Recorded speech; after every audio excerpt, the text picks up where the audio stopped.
할렐루야. 우리는 누가복음 말씀을 통해 그리스도 안에서 이루시는 하나님의 구원 역사를 함께 살펴보고 있습니다. 오늘도 하나님께서 각자에게 필요한 은혜를 부어 주실 줄로 믿습니다. 사랑하는 여러분, 우리는 종말의 때를 살아가고 있습니다. 종말이 무엇입니까? 끝이라는 뜻입니다. 지구 종말, 우주 종말, 이런 말들을 쓰지 않습니까? 그런데 성경에서 말하는 종말은 그것만을 말하지 않습니다. 성경에서 말하는 종말이 무엇입니까? 예수님의 초림과 재림 사이를 종말이라고 합니다. 또 하나님 나라의 시작과 완성 사이를 종말이라고 합니다. 왜 이렇게 성경은 이야기하는 겁니까? 예수님의 그 십자가 사건으로 인하여 악의 세력들은 결정적으로 끝이 났습니다. 그래서 종말입니다. 그리고 예수님께서는 다시 오셔서 악의 세력들을 완전히 멸하실 것이죠. 그래서 종말입니다. 그래서 초림과 재림 사이를 종말의 때, 마지막 때다라고 이렇게 성경은 이야기하고 있는 겁니다. 그래서 우리는 종말의 때를 살아가고 있는 겁니다. 오늘은 특별히 종말의 때를 살아가는 우리의 삶의 혼란스러움들을 한번 살펴보고자 합니다. 우리는 왜 혼란스러운 상황을 겪는 것인지, 어떻게 그 혼란스러운 상황들을 받아들여야 하는지, 그리고 그것을 어떻게 믿음으로 이길 수 있을지 오늘 말씀을 통해서 풍성한 은혜를 누리시는 저와 여러분들 되시기를 주의 이름으로 축원합니다. 오늘 본문에 보시면 예수님께서 또 성전에 계십니다. 5절에 보니까 어떤 사람들이 이 어떤 사람들은 제자로 보기도 하고 그곳에 있는 사람들로 보기도 합니다. 그들이 성전을 가리키면서 그 아름다운 돌과 헌물로 꾸민 것을 마라메라고 이렇게 이야기를 합니다. 아름답고 웅장한 예루살렘에 있었던 그 성전입니다. 당시 헤롯이 지어졌던 이 성전은 약 높이는 한 15층 정도의 어떤 높이에다가 규모는 약 축구장의 한 20배 정도나 된다고 합니다. 엄청난 규모입니다. 하얀 대리석과 금으로 장식된 휘황찬란한 그 성전이 바로 헤롯 성전을 보고 사람들이 이렇게 감탄하고 있는 겁니다. 그러자 예수님께서 6절에 찬물을 확 끼얹었습니다. 뭐라고 하십니까? 6절 한번 읽어봅시다. 시작.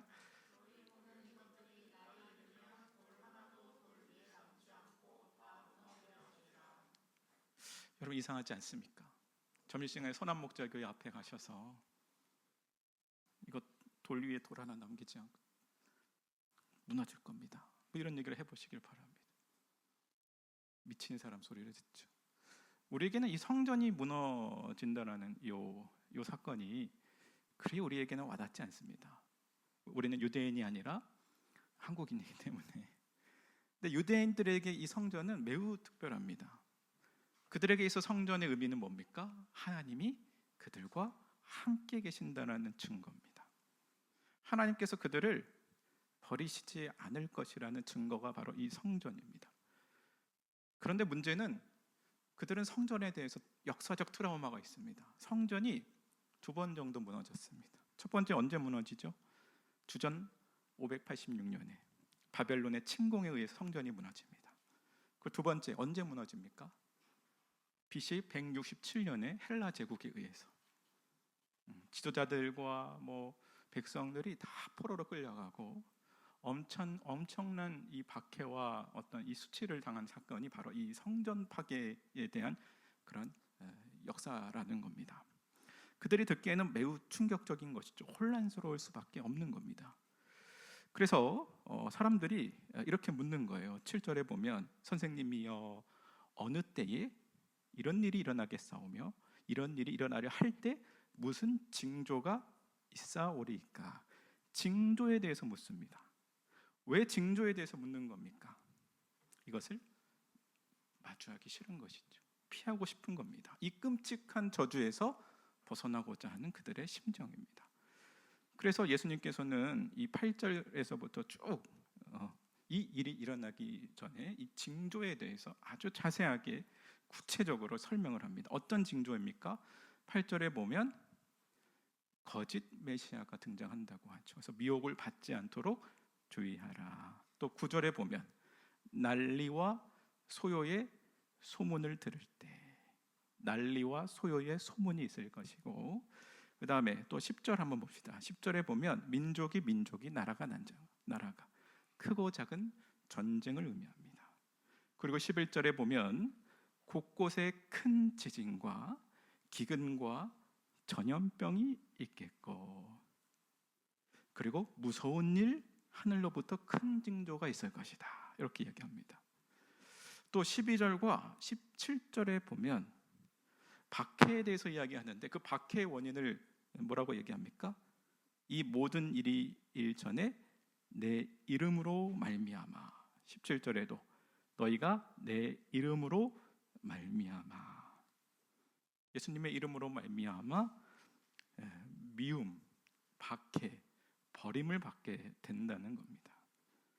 그리고 20절에 보면 20절에 확실하게 말씀해 주시죠. 20절 우리 한번 다 같이 읽어봅시다. 20절 시작.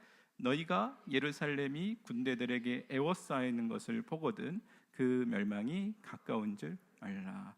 가장 확실한 징조가 뭡니까? 군대들이 예루살렘 성을 에워싸는 것을 보거든 멸망이 가까운 줄 알라. 그러면서 21절에 보니까 그날에 구원받을 수 있는 길들도 예수님께서 알려주시죠. 유대에 있는 자들은 산으로 도망가라. 성내에 있는 자들은 나갈 것이며 촌에 있는 자들은 그리로 들어가지 말지어다. 여러분, 핵심은 무엇입니까? 예루살렘 성 밖으로 나가라는 거예요. 성 안으로 들어오지 말고. 그렇죠? 이상하지 않습니까? 혼란스러울 것 같아요. 성전에 하나님께서 함께 계시잖아요. 그럼 글로 가야죠. 나가라고 하는 거예요. 그러니까 우리로 치면 이런 힘든 일이 생기면 말씀 보고 기도하지 마십시오. 교회 오지 말고 집에서 쉬십시오. 이런 얘기랑 마찬가지인 겁니다. 그러면서 그 날이 어떤 날인지 예수님께서는 확실히 못을 박아버립니다. 우리 한번 22절, 23절을 한번 다 같이 읽어보도록 하겠습니다. 22, 23절입니다. 시작. 이 날들은 기록된 모든 것을 이루는 징벌의 날이라. 그 날에는 젖먹이는 자들에게 이는 큰 환난이 이 백성에게 진노가. 아멘. 어떤 날이라고 하는 거예요? 징벌의 날, 심판의 날이죠. 그런데 이 날들은 기록된 모든 것을 이루는, 기록된 모든 것은 무엇입니까? 바로 구약 성경이죠.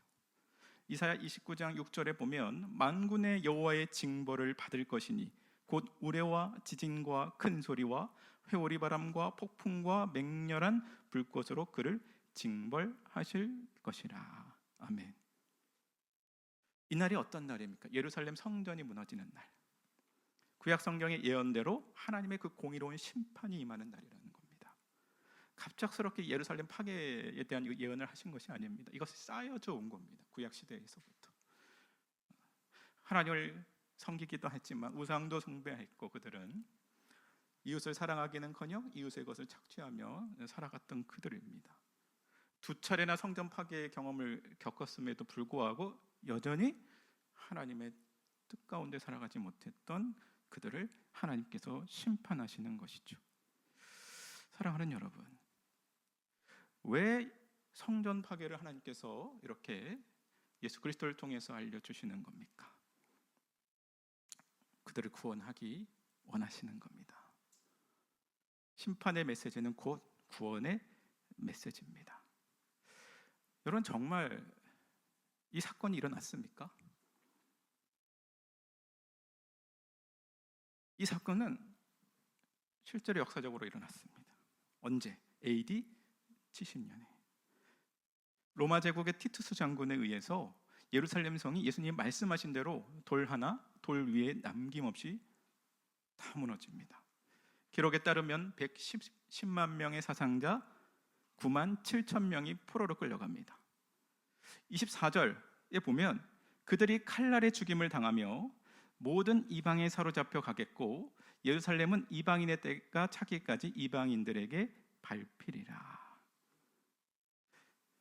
이 말씀 그대로 이루어졌다는 겁니다. 사랑하는 여러분, 이 오늘 예수님께서 하신 이 말씀은 역사적으로 이미 이루어진 사건입니다. 종결된 사건입니다. 앞으로 역사적으로 일어날 사건이 아니라는 거죠. 그런데 우리는 역사적으로 이러한 사건들이 일어나지 않는다고 해서 이 말씀을 그냥 볼 수는 없는 겁니다. 여러분, 이스라엘 멸망, 이 성전 이 파괴는 우리에게는 어떤 것을 의미합니까? 바로 장차 주님이 다시 오실 때에 이뤄질 심판의 모형입니다. 누구의 이름 때문에? 예수 그리스도의 이름 때문에 성도라면 겪게 될 수많은 혼란스러움들을 다루고 있는 겁니다. 오늘 본문 전체를 쉽게 말씀해 드리자면 이 종말의 때는 이 징조가 넘치는 세상입니다. 혼란스러움이 가득한 세상이라는 것이죠. 제가 서두에서 종말이란 무엇입니까? 예수님의 초림과 재림 사이, 지금이 종말의 때입니다. 우리가 종말의 징조가 넘치는 세상 가운데 내적으로나 외적으로나 우리를 막 흔들어대는 세상 가운데 살아가고 있다는 겁니다. 그럴 때 우리는 어떻게 살아가야 되는지 오늘 말씀을 통해서 한번 세 가지 정도로만 살펴보고자 합니다. 첫 번째, 우리가 이 혼란스러운 세상 가운데 흔들리지 아니하려면 첫 번째로는 뭐냐면 화려한 외형주의와 형식적인 신앙생활을 종결해야 합니다. 끝을 내야 한다는 겁니다. 여러분, 외형적이고 어떤 형식주의적인 신앙생활이 무엇입니까? 보이기에 아름다운 신앙생활. 막 성전을 보고 아름답다고 막 표현하잖아요. 여러분, 얼마나 아름답습니까 우리가? 정장도 딱 입고 오전 예배에 딱 나와가지고, 그렇죠? 할렐루야, 승리, 이렇게 찬양도 하고 봉사도 하고 목사님 말씀도 잘 듣고. 그런데 문제는 뭐냐면 우리 내면의 문제가 있다는 거죠. 내면, 하나님과의 관계, 우리 마음의 생각이 궁금한 겁니다. 하나님은 우리의 중심을 보지 않습니까?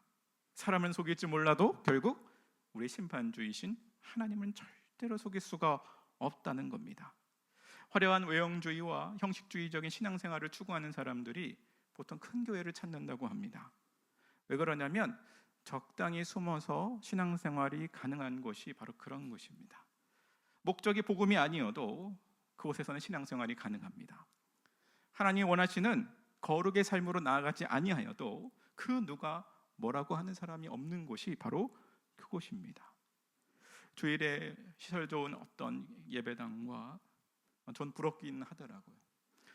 부담 없는 어떤 위트 있는 설교, 웅장한 그 찬양대의 찬양을 들으면서 그렇게 예배를 마치고 나오는 겁니다. 그러면서 어떻게 얘기합니까? 가족들과 아니 뭐 친구들과 오늘 예배 좋았지 않았어?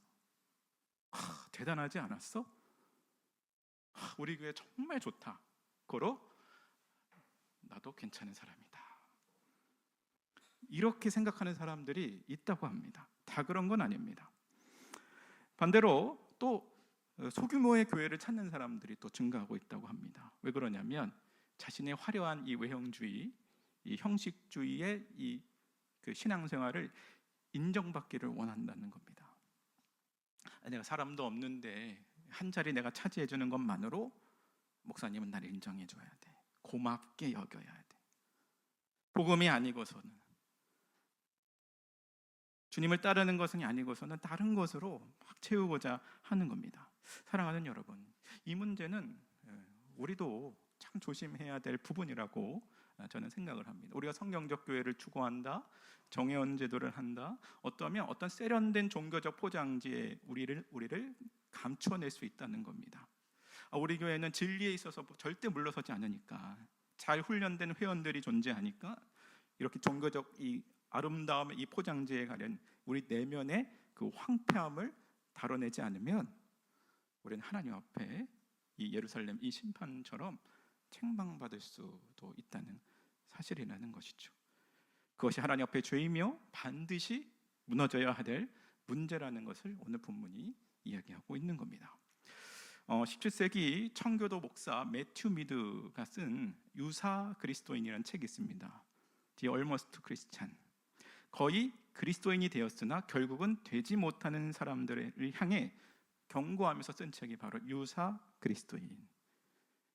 그래서 그 책에서 유사 그리스도인들의 특징이죠. 겉보기에는 신자들처럼 보이지만 매우 분별하기 어렵다는 겁니다. 그래서 5가지로 보면, 그 특징이 보면, 첫 번째로는 뭐냐면 하나님과 복음에 대해서 잘 안다.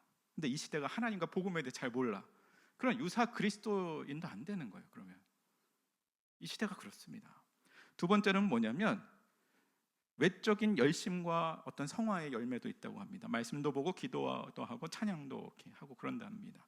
그다음 세 번째는 뭐냐면 도덕적인 변화도 있다는 겁니다. 또 사람이 착해진다는 거죠. 그다음 네 번째는 뭐냐면 은사와 체험이 있다고 하죠. 어떤 남다른 은사와 어떤 체험적인 어떤 성령의 체험. 그다음에 5번째는 뭐냐면 잘못된 구원의 확신이 있다고 합니다. 가지고 있다고 합니다. 이 사람은 천국 못 갈 것 같은데 본인은 갈 거라고 이렇게 강한 이 확신을 갖고 살아간다는 겁니다. 그러면서 이분이 참된 그리스도인과 유사 그리스도인들의 결정적인 차이가 뭐냐면, 어디에서 차이가 나냐면 바로 마음에서 차이가 난다고 하는 겁니다. 그 마음이 들킬 때는 유사 그리스도인이라는 것을 부정할 수 없다는 겁니다. 하나님을 사랑해서가 아니라, 그분을 경외해서가 아니라 자신의 평판과 명성과 혹은 벌을 받지 않으려는 이기적 위선으로 종교 생활을 할 수 있다는 겁니다.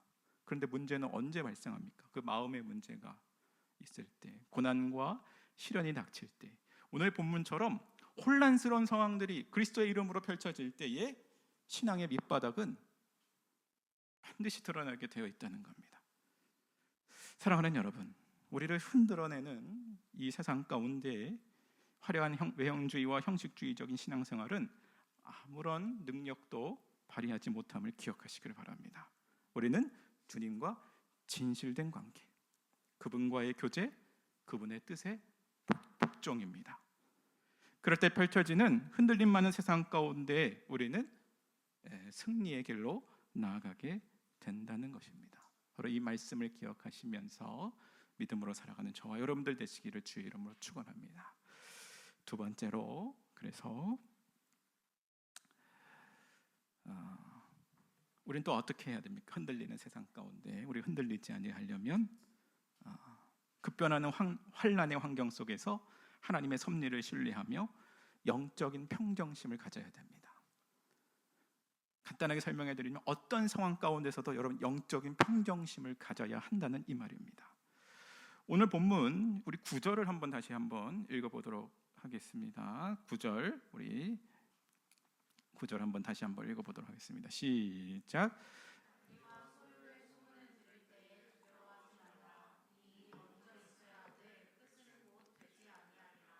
아멘.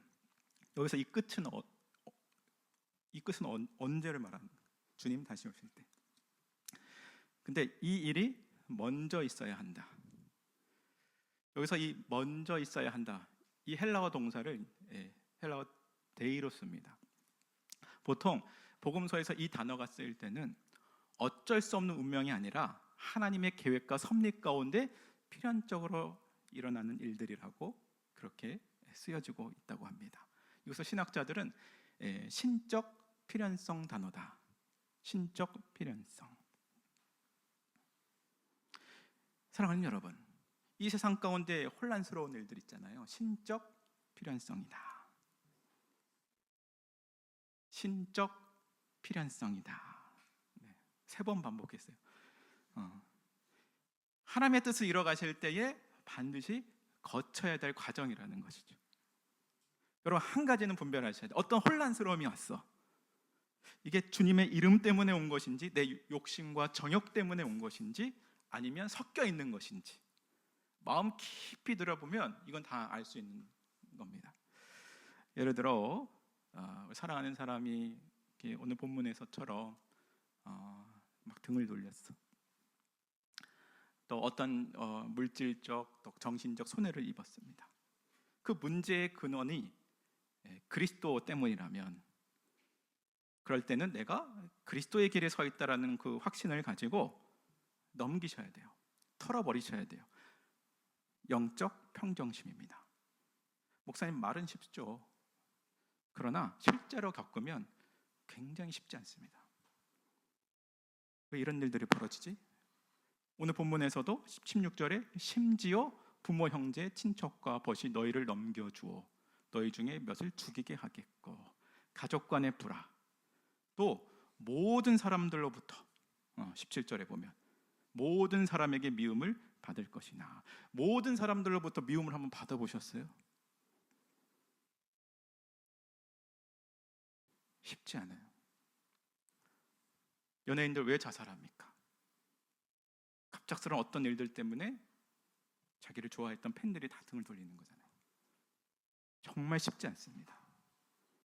싸움들도 우리는 해나갈 수 있다는 겁니다. 여러분, 신앙이 성장하면 영적인 센서가 굉장히 민감해집니다. 그래서 어떤 상황 가운데 믿음으로 딱 한 걸음 걷잖아요. 어떤 일이 벌어집니까?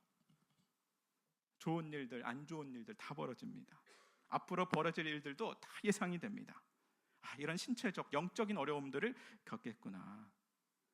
정말 내가 주님의 뜻대로 결정했다면 그거 그냥 받아들이는 거예요. 어떤 어려움들이 닥치면 우리를 살펴보며 회개할 점들은 회개하고, 신실하신 하나님의 그 뜻 안에서 그냥 우리는 그것을 받아들이고 우리는 가던 길, 믿음의 길을 계속해서 걸어가는 사람들이라는 겁니다. 사랑하는 여러분, 우리 환난의 징조가 가득한 세상 가운데 이 쏟아져 들어오는 이 혼란들, 여러분 어떻게 해결하셨습니까? 어떻게 해결하셨습니까? 말씀 보고 기도하고 버티고 인내해 보니까 그냥 지나가는 것 아닙니까? 그렇게 우리는 살아왔다는 겁니다. 그리고 앞으로도 그렇게 살아가게 될 것이라는 겁니다. 여러분, 이 예루살렘 성이 멸망당할 때에 어떤 사람들이 구원을 받고 승리하였습니다. 승리하였습니까? 영적인 평정심을 유지했던 사람. 예루살렘 그 성이 이 군대에 둘러싸였을 때에 예수님의 그 말씀대로 산으로 도망치는 사람. 실제로 그 역사 그 요세푸스 그 기록에 보면 그 당시에 AD 70년경에 북동쪽 펠라라는 지역이 있어요. 펠라라는 산악 지역으로 피신해서 많은 유대인들이 목숨을 건졌다고 합니다. 그런 기록들이 있습니다. 그리고 제자들도 이후에 사도행전을 보면 예수 그리스도의 이름 때문에 회당과 옥으로 끌려갑니다. 그럴 때 성령께서 변박할 수 없는 구변과 지혜를 허락해 주십니다. 어떤 혼란의 그런 상황이 펼쳐지면 우리는 늘 해오는 대로 영적 평정심을 유지하며 주님께서 가르쳐 주신 매뉴얼대로 움직이는 것이죠. 사랑하는 여러분, 여러분의 인생을 설계해 나가실 때에 변화를 좀 두려워하지 않으셨으면 좋겠어요. 또 사람과 세상 앞에서 주눅들지 않으셨으면 좋겠습니다. 18절에 보시면 이 약속을 해주시는 거예요. 우리 18절을 한번 다 같이 읽어봅시다. 시작. 너희 머리털 하나도 상하지 아니하리라. 아멘. 너희 머리털 하나도 상하지 않게 하셨다는 것이죠. 하나님께서 우리를 지켜주시고 반드시 승리하게 하신다는 겁니다. 제가 개척을 한다고 했을 때 우리 선배 목사님들께서 늘 해주신 말씀들이 있습니다. 첫 번째는 뭐냐면 정말 성도들을 위해서 사랑으로 기도해라. 잘 돌봐라. 그러려면 두 번째로는 뭐냐면 하나님의 말씀을 정말 지독하게 가르쳐야 된다. 했던 말 또 하고 반복해서 가르치고. 제가 여러분 격투기 그 어떤 뭐 권투나 뭐 이런 거 이제 보시면 이 TV 이렇게 보면 선수들이 센 거 한 방 탁 맞잖아요. 센 거 한 방 탁 맞잖아요. 그럼 그 사람들 왜 안 쓰러집니까? 막 정신을 차리면서 몇 분을 견뎌내면서 3라운드까지 막 가면서 그렇게 끝까지 버팁니까? 평소에 훈련했기 때문입니다. 에베소서 14장 14절에 보면 교회가 한 말씀으로 양육을 받아야 되는 그 이유에 대해서 설명을 합니다. 이는 우리가 이제부터 어린아이가 되지 아니하며 사람의 속임수와 간사한 유혹에 빠져 온갖 교훈의 풍조에 밀려 요동하지 않게 하려 함이라. 요동하지 않게 함이라. 평소에 하나님의 말씀을 잘 듣고 그 말씀 가운데 기도로서 살아간 자들은 결정적인 상황 가운데 큰 거 한 방을 맞아도 어느 정도는 막 흔들릴지라도 어떤 선에서는 벗어나지 않는다는 겁니다. 고린도전서 10장 13절에 보면 사람이 감당할 시험 밖에는 너희가 당한 것이 없나니 오직 하나님은 미쁘사 너희가 감당하지 못할 시험 당함을 허락하지 아니하시고 시험 당할 즈음에 또한 피할 길을 내사 너희로 능히 감당하게 하시느니라. 아멘. 저는 이 말씀 때문에 우리 성도들이 어떤 어려움에 놓이면 좀 괜찮다고 생각을 해요. 이 말씀 때문에 우리가 감당할 시험 밖에는 당한 것이 없었다는 거예요. 그리고 앞으로도 감당하지 못할 당함을 허락하지 아니하셨다는 겁니다. 그리고 시험 당할 쯤에 피할 길을 내어 주시는 분이 바로 우리 하나님 아버지라는 겁니다. 사랑하는 여러분, 여러분의 인생 앞에 이제 펼쳐지는 수많은 일들, 혼란스러운 일들, 다 괜찮은 일들로 여기시기를 바랍니다. 다 괜찮습니다. 감당할 만한 일들입니다. 선하신 하나님의 그 주권 아래 있음을 여러분 기억하시고 언제나 믿음으로 영적인 평정심으로 여러분이 걸어가야 그 길을 멈추지 말고 나아가시기를 주의 이름으로 축원합니다. 자, 세 번째로 흔들릴 만한 이 세상 가운데 우리는 어떻게 해야 됩니까? 세 번째, 성도는 참 성전이신 그리스도를 바라보고 그의 공동체와 연합하여 끝까지 인내해야 합니다. 우리 19절을 한번 다 같이 읽어보도록 하겠습니다. 19절, 우리 19절 다 같이 읽어보도록 하겠습니다. 19절 시작. 아멘.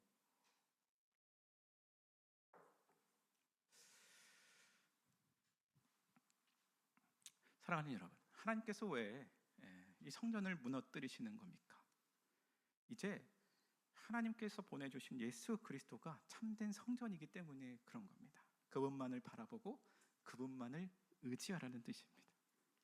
요한복음 2장 19절에서 21절에 보면 예수님께서 이 성전 너희가 헐라. 제가 좀 이전에 얘기했잖아요. 축구장 크기 20배라고.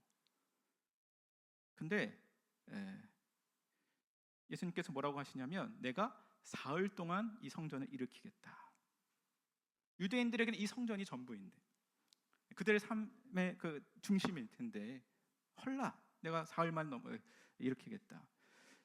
그럴 때 사도 요한은 21절에 이렇게 이야기합니다. 예수는 성전된 자기 육체를 가리켜 말씀하신 것이라. 아멘. 여러분, 구약의 성전은 무엇입니까? 예수 그리스도의 모형입니다. 모형은 실체가 오면 그 기능은 다한 겁니다. 더 이상은 붙들고 늘어질 필요가 없다는 겁니다.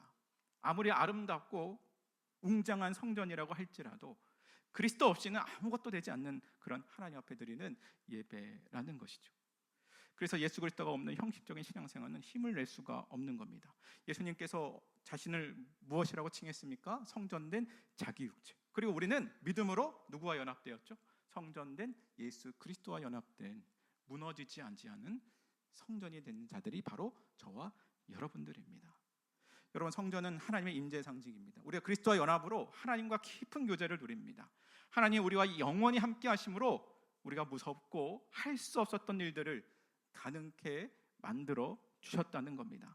더 나아가 우리가 성전이신 그리스도와 믿음으로 연합한 것만으로도 우리에게는 엄청난 일들입니다. 그러나 또한 우리는 누구와도 연합되었다고 이야기합니까? 바로 교회의 지체들, 형제 자매들. 오늘 본문에 보면 19절에서도 그렇고 너희의 인내로 너희 영혼을 이런 표현합니다. 너희 계속 복수로 씁니다. 이 너희라는 이 표현이 오늘 본문에서만 13번 정도 나옵니다. 제가 잘 샜는지 모르겠어요. 여기서 이 너희는 누구입니까? 제자들, 구원받을 백성들, 그리고 이 땅에 교회들에게 하신 말씀입니다.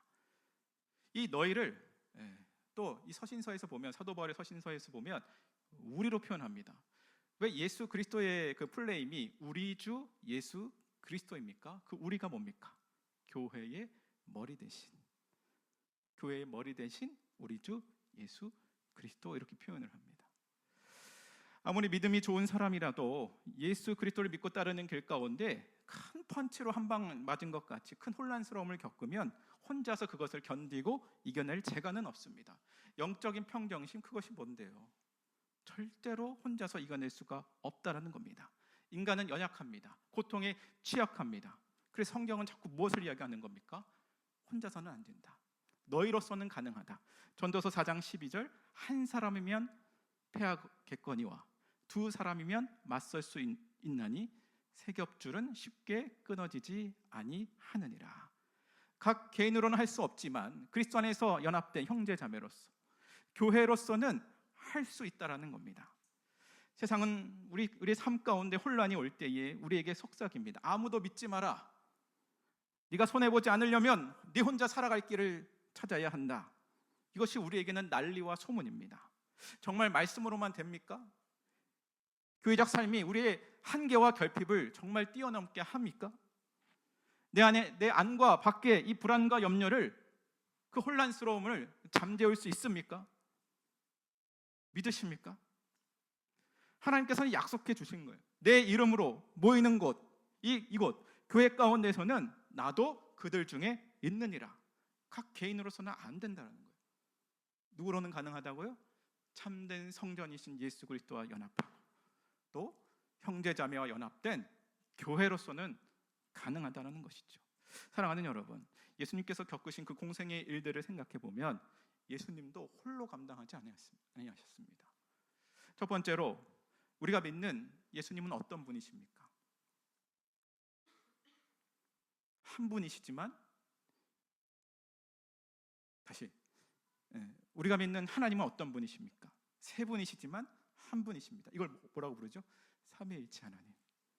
성부, 성자, 성령 각 위격이 있지만 한 분으로 존재하는 삼위일체 하나님이십니다. 예수님께서 사탄에게 시험을 받으실 때에 성령에 이끌리시잖아요. 그리고 성령의 능력으로 사탄을 이기시잖아요. 그리고 이 사탄의 시험도 성부 하나님께서 주관하신 시험입니다. 또 예수님은 십자가의 큰 시험을 앞두시고 겟세마네 동산에서 누구에게 기도하십니까? 성부 하나님께 기도합니다. 아버지여, 내가 고통스러우니 이 잔을 내게서 지나가게 하옵소서. 그러나 나의 원대로 마시고 아버지의 뜻대로 하옵소서. 이 탄식과 결단의 현장에서 성부 하나님, 성령 하나님과 함께 계셨다는 겁니다. 또 요한복음 16장에 보면 이 기도를 하신 후에 제자들에게 이렇게 이야기합니다. 보라, 너희가 다 각각 제 곳으로 흩어지고 나를 혼자 둘 때가 오나니 벌써 왔도다. 그러나 내가 혼자 있는 것이 아니라 아버지께서 나와 함께 계시느니라. 여러분, 십자가상에서 예수 그리스도께서 달려 죽으실 때에 예수님이 홀로 계셨습니까?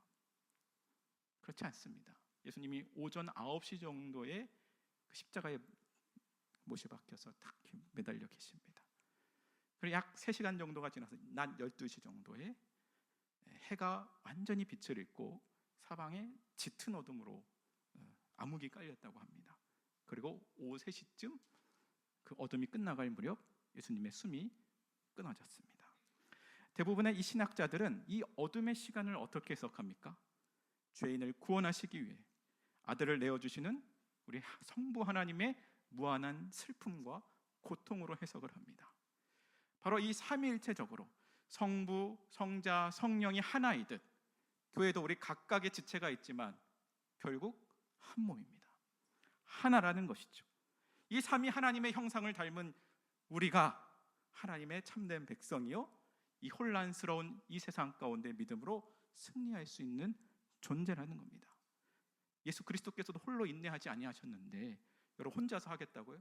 개인주의적 신앙생활이 가능한다고 그렇게 계속해서 주장하겠다고요? 그래서 자기만을 위해서 살아가겠다고요? 삼위 하나님의 능력과 그 권세가 반영된 이 교회로서 한번 해보시지 않겠다고요? 그럼 더 이상 답이 없습니다. 더 이상 손을 쓸 수가 없습니다. 어떤 고난도, 혼란스러움도, 죄와 사망과 심판도, 구원도 아무것도 이루어지지 못한다는 사실을 여러분 기억하시기를 바랍니다. 사랑하는 여러분, 예수 그리스도께서 우리를 대신하여 이 종말의 모든 징조를 인내로 다 겪으셨음을 여러분 바라보시기를 바랍니다. 이 종말의 보호질 하나님의 그 진노도 십자가에서 인내하심으로 이미 다 받으신 거예요. 이미 그리스도 안에서, 더 나아가 그리스도 안에서 연합된 예수님이 너희라고 불렀던 우리라는 교회 공동체를 통해서 우리는 이제 승리함으로 나아갈 수 있다는 사실을 반드시 기억하시기를 바랍니다. 홀로 감당치 않기를 바랍니다. 복음으로, 교회로, 믿음으로 흔들릴 만한 세상 가운데 믿음으로 승리하는 저와 여러분들 되시기를 주의 이름으로 축원합니다. 함께 기도합시다. 우리 함께 기도할 텐데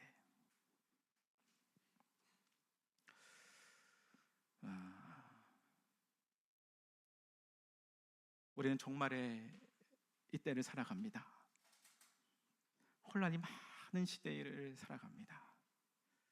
하나님 아버지, 우리가 무엇을 붙잡아야 하는지 말씀을 통해 알게 하여 주시니 참으로 감사합니다. 오직 참된 성전이신 예수 그리스도와 연합된 제자 공동체인 교회를 더욱더 풍성하게 이끌어 주시는 그 은혜를 붙잡고 나아가는 저희들의 삶이 될 수 있도록 도와 주시옵소서. 아름답고 화려한 종교적인 신앙생활이 아니라 오직 우리의 마음이 주님께로 향하기를 원합니다. 하나님을 사랑하는 그 마음으로 나아가기를 원합니다. 예수 그리스도의 십자가의 은혜, 십자가에 달려 우리를 위해서 죽으신 그 은혜, 그리고 그 십자가에서 달려 죽으시며 그것을 바라보시며 아파하신 그 하나님의 그 사랑하심을 더욱더 우리 마음 가운데 새기고 믿음으로 더욱더 힘있게 나아가는 저희들의 삶이 되게 하여 주시옵소서. 오직 예수 그리스도만이 우리의 혼란스러운 이 시대 가운데 오직 승리의 길로 인도하심을 우리가 믿고 소망하며 믿음으로만 나아가는 저희들의 삶이 되게 하여 주시옵시고, 또한 저희가 함께 서로 짐을 지고 함께 서로를 돌보고 사랑하며 함께 교회로서 이 세상 가운데 벌어질 수많은 영적인 전쟁들 가운데 더욱더 힘있게 함께 힘을 합하여 나아가는 귀한 우리 한소망교회가 될 수 있도록 주여 도와 주시옵소서. 붙잡아 주시옵소서. 우리 다 같이 함께 기도하며 나아갑시다. 하나님 아버지 참으로 감사합니다. 하나님 아버지 풍랑이는